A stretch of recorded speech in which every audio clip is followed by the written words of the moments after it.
कैराना में शहर के बीचों बीच स्क्रीन लगाकर एसआईआर प्रक्रिया से जुड़ी जानकारी दी जा रही है। स्थानीय नेता लोगों को जागरूक कर रहे हैं, फॉर्म भरवाने में उनकी मदद भी की जा रही है। कैराना से मनीष प्रसाद की एक और रिपोर्ट। चाहे मस्जिद हो या फिर डोर टू डोर जाकर बीएलओ या फिर जो मेंबर्स हैं, निगम पार्षद हैं, सभासद हैं, ये सभी डोर टू डोर जाकर लोगों को ये कह रहे हैं कि वो एसआईआर का फॉर्म भरें, अपनी डिटेल सबमिट करें और इसीलिए लगातार ये अनाउंसमेंट की जा रही है। यहाँ पर कैराना के अंदर गलियों में जाकर अनाउंसमेंट करते हुए लोगों को बताया जा रहा है कि फॉर्म भरें। क्या नाम है आपका? फैजान कुरैशी। फैजान, आप लोगों को बता रहे हैं फॉर्म भरने के लिए, क्या कह रहे हैं? जी, हम लोगों को अवगत भी करा रहे हैं कि फॉर्म भरें और अब तक मैंने तकरीबन 1950 फॉर्म भर भी दिए हैं अपने वार्ड के लोगों के, क्योंकि मेरे फादर साहब है वो यहाँ से सभासद है वार्ड नंबर 10 से। जो लोग जिनके अभी फॉर्म नहीं भरे, कुछ लोगों को दिक्कत हो रही है, जो 2003 का रिकॉर्ड देखना पड़ रहा है, उसमें थोड़ी सी परेशानी ये हो रही है कि उसमें सर्च करने में टाइम लग रहा है ज्यादा। तो वे सबने तकरीबन 80% लोगों के फॉर्म भरी दिए हैं। 20% लोग हैं जो अभी रह रहे हैं, लेकिन कोशिश है कि उनके भी जल्दी से जल्दी भरे जाए। तो आप इनको कह रहे हैं कि फॉर्म भरने के लिए बता रहे हैं? ऑलरेडी मैंने इनके सबके भर चुका हूँ। अपने वार्ड का जो मेरा वार्ड नंबर 10 है उसके अंडर में, उसके बाहर भी लगभग इस गली में मैं फॉर्म भर चुका हूँ, लेकिन जो रह गए हैं अभी वो अपना समय से आके भरवा भी ले। आप ऊपर भी इन लोगों को कह रहे हैं फॉर्म भरने? जी, सबको कह रहे हैं, टाइम टू टाइम सबको बता रहे हैं, समझा रहे हैं क्या कागज चाहिए क्या नहीं चाहिए, जो गलत हो गया उसे ठीक करके भर भी रहे हैं। आपको बता रहे हैं? बिल्कुल बता रहे हैं। भर दिया भी, फार्म भर दिया इन्होंने, हमारा फार्म भरा गया, जमा भी हो गया हमारा। देखिए तो लोगों के घरों में जाकर इस समय अनाउंसमेंट करते हुए कहा जा रहा है कि फॉर्म भरें और ये बोला भी जा रहा है कि अगर किसी का रहता है तो उनका फॉर्म भरें और यही इस समय कार्रवाई पूरे कैराना में की जा रही है। और एक तरफ एसआईआर का प्रोसेस जोरों से चल रहा है तो दूसरी तरफ देश के कई राज्यों में पुलिस का घुसपैठ को लेकर जबरदस्त एक्शन देखने को मिला है। दिल्ली विस्फोट के बाद पूरे देश की पुलिस अलर्ट हो गई है। वेरिफिकेशन ड्राइव चलाई जा रही है। 4 जगहों की तस्वीर आप देख सकते हैं। हरियाणा के नूह में पुलिस झुग्गी झोपड़ियों में रह रहे लोगों के डॉक्यूमेंट्स चेक कर रही है। संभल में भी लॉज में बाहर से आए लोगों से पुलिस पूछताछ कर रही है। संभल में चेकिंग अभियान के लिए पुलिस की कई टीमें बनाई गई हैं।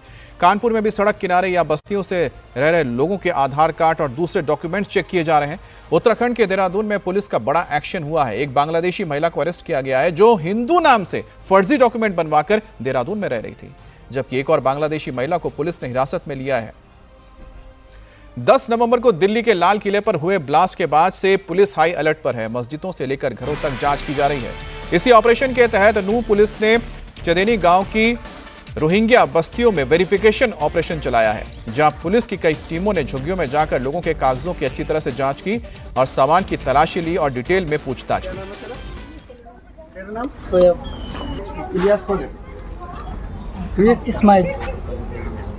इस्माइल, ठीक है। जाहिद हुसैन, रजुमा है। 3 कार्ड हैं, बाकी कार्ड नहीं, इसी में इकट्ठे हैं। ठीक है। सेकुतारा, हामिद हुसैन, तस्मीर और नूर जहार। और करीब 50 पुलिस जवानों ने बस्ती के हर एक घर में जाकर गहन तलाशी की है। बस्ती में कितने परिवार हैं, वो कब से यहां रह रहे हैं, क्या कोई बाहरी व्यक्ति यहां ठहरा हुआ है, या एक एक सवाल पुलिस की टीम इन लोगों से पूछती नजर आई। अब परिवारों के सदस्यों की पहचान की जा रही है। पुलिस के मुताबिक ये कार्रवाई सुरक्षा व्यवस्था को ध्यान में रखते हुए की जा रही है, ताकि किसी भी संदिग्ध गतिविधि पर तुरंत शिकंजा कसा जा सके। हमारे सदर नूह थाने की 50 पुलिसकर्मियों की टीम है और इनके जो कार्ड बने हुए हैं उस लिस्ट के अनुसार सारी जगह हम चेक कर रहे हैं। तो कोई जो जिनके कार्ड बने हुए हैं उनके अलावा तो कोई और लोग नहीं रह रहे हैं।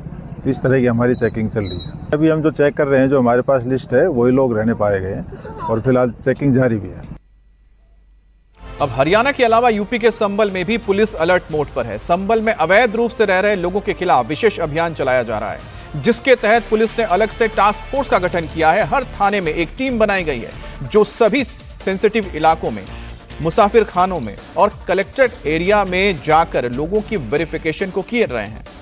हसनपुर रोड के मुसाफिर खाने में 10 बाहरी लोग मिले हैं, जिनमें से कुछ 3 महीने से और कुछ लोग 1 हफ्ते से यहां पर रह रहे थे। इनके डॉक्यूमेंट्स भी चेक किए गए हैं। कितने लोग रुके हुए हैं यहाँ पे? 25-30 लोग हैं। 19 कमरों में लोग हैं सर। 19 कमरों में लोग हैं, 19 लोग हैं। नहीं, दो एक में दो भी होते हैं सर। 3 भी होते हैं। हाँ। कौन? अच्छा ये तुम्हारे साथ। अब दिल्ली में हुए आतंकी विस्फोट और डॉक्टर कश्मीर कनेक्शन सामने आने के बाद पुलिस प्रशासन अलर्ट है। संदिग्ध लोगों के दस्तावेज चेक किए जा रहे हैं, उनकी डिटेल नोट की जा रही है। इसके साथ ही सभी रिकॉर्ड भी चेक किए जा रहे हैं। संभल में कई जगहों पर पुलिस ने सर्च ऑपरेशन चलाया।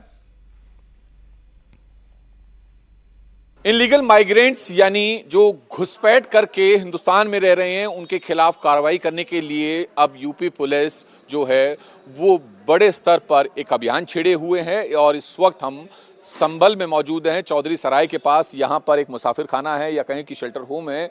यहाँ पर जो भी लोग ठहरे हैं उनकी वेरिफिकेशन करने के लिए यूपी पुलिस की टीम पहुंची हुई है। दरअसल जो संभल जिला है वहाँ पर हर थाने में जो है टास्क फोर्स बनाई गई है, जिसमें कुछ पुलिस वालों को जो है उस टास्क फोर्स का हिस्सा बनाया गया है, जो कि तमाम इलाकों में जाकर जो भी मुसाफिर खाना है या क्लस्टर एरिया है वहाँ पर जो है इसी तरह से वेरिफिकेशन कर रहे हैं, ताकि ये पुख्ता किया जा सके कि कोई भी जो घुसपैठिया है वो हिंदुस्तान में ना रह रहा हो, यानी अवैध रूप से कोई भी शख्स ना रह रहा हो। तमाम लोगों के जो है आधार कार्ड देखे जा रहे हैं। जो मुसाफिर खाने हैं उनकी जो है एंट्री एग्जिट की जो रजिस्टर है वो देखा जा रहा है। तमाम दस्तावेज जो हैं एक एक शख्स के जो है बड़ी बारीकी से चेक किए जा रहे हैं, ताकि ये पुख्ता किया जा सके किसी भी तरीके से कोई भी अवैध तरीके से जो है ना रह रहा हो। तो तस्वीरें आप देख रहे हैं, ये चौधरी सराय के मुसाफिर खाने की तस्वीरें हैं, जहां पर स्पेशल टास्क फोर्स जो बनाई गई है उसकी टीम के सदस्य जो हैं वो वेरिफिकेशन ड्राइव के लिए पहुंचे हुए हैं। कुछ लोगों से बात भी कर लेते हैं जो यहाँ रहे। क्या नाम है आपका? तो फैल अहमद। कहाँ के रहने वाले हैं? मुजफ्फरनगर गाँव। तो संभल में यहाँ पर क्यों रुके हुए? ट्रैक सूट बेच रहे। अच्छा जी। तो डॉक्यूमेंट वगैरह पुलिस ने मांगे आपसे? जी हाँ मांगे। दिखा दिए आपने? दिखा दी सर। तो प्रॉपर मुजफ्फरनगर के रहने वाले? जी हाँ बराबर में। इमरान। कहाँ के रहने वाले? मवाना। मवाना के। तो यहाँ पे संभल में किस लिए आए हैं? जी कपड़ा बेच रहे हैं, इनके साथ में ही हम लोग ट्रैक सूट बेच रहे हैं। तो पुलिस आई हुई है, आपसे क्या कुछ पूछा है पुलिस ने? पूछा है कहाँ के रहने वाले हो, क्या कर रहे हो यहाँ, और डॉक्यूमेंट्स वगैरह देख रहे हैं। डॉक्यूमेंट्स वगैरह देख रहे हैं। अब संभल के एसपी ने इंडिया टीवी से खास बातचीत की, जिसमें उन्होंने वेरिफिकेशन ड्राइव और अब तक हुई कार्रवाई के बारे में तफसील से जानकारी दी। सर, ये जो पूरा वेरिफिकेशन ड्राइव है खासतौर पर घुसपैठियों के लिए या जो अवैध तरीके से रह रहे हैं, किस तरह से चल रहा है, मकसद क्या है और क्या कार्रवाई हुई है? जनपद संभल में शासन द्वारा दिए गए दिशा निर्देशों के अनुसार रोहिंग्या, बांग्लादेशी एवं अन्य किसी प्रकार के इलीगली रह रहे लोगों के वेरिफिकेशन के लिए निर्देश दिए गए हैं।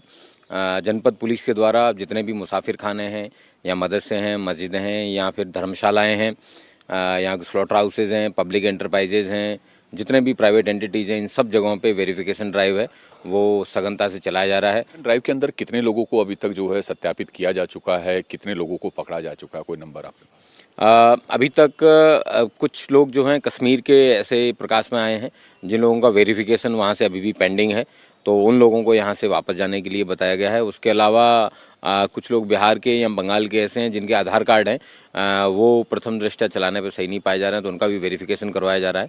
तो मैं उम्मीद करता हूँ कि जब ये 7 दिन पूरे हो जाएंगे उसके बाद एग्जैक्ट डेटा देना सही रहेगा। यानी 7 दिन में जो है पूरी वेरिफिकेशन ड्राइव को कंप्लीट करने का टारगेट? बिल्कुल जी, पूरे जनपद के अंदर विदिन 7 डेज ये ड्राइव है ये पूरी हो जाएगी।